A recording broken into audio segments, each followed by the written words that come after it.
this issue of students and education, we've had a number of questions raised about secular education in Queensland.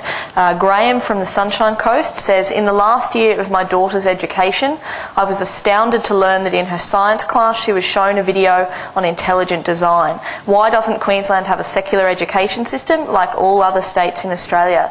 And Hugh from the Darling Downs has added that he's very concerned that Hillsong has been delivering, as he says, gendered and sexist programs for girls and boys run at public schools. Why are public schools allowed to run these religious programs instead of compulsory sport? So on secular education. Thank you. Queensland does run a secular public education system. We do offer religious classes on a voluntary basis. Those parents who choose to place their children in public schools are not necessarily want them completely divorced from an education about the religion of their choice.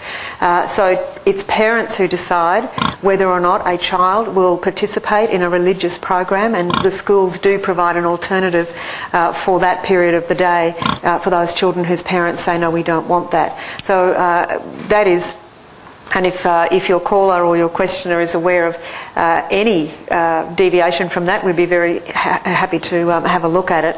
But I do think it's important that parents who make a choice for state education are able to access religious programs on a voluntary basis, and that those parents who do not want their children in those classes are equally able to ensure that they do not attend.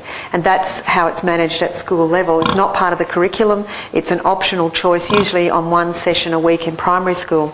So I'm not sure about the Hillsong experience, but I suspect that they are there on a voluntary basis, and there are many parents who may want their children to participate in a Christian program of that nature. In terms of Graham's point, I'm not sure of the context in which a video on intelligent design was shown in a science classroom, but if it was in his daughter's last year at school, we do in most curriculum across year 11 and 12 in all schools encourage young people to be critical thinkers, and they are exposed to all sorts of texts and documents and videos where they are encouraged to look at a range of opinions and a range of views to be aware that they are out there in the world.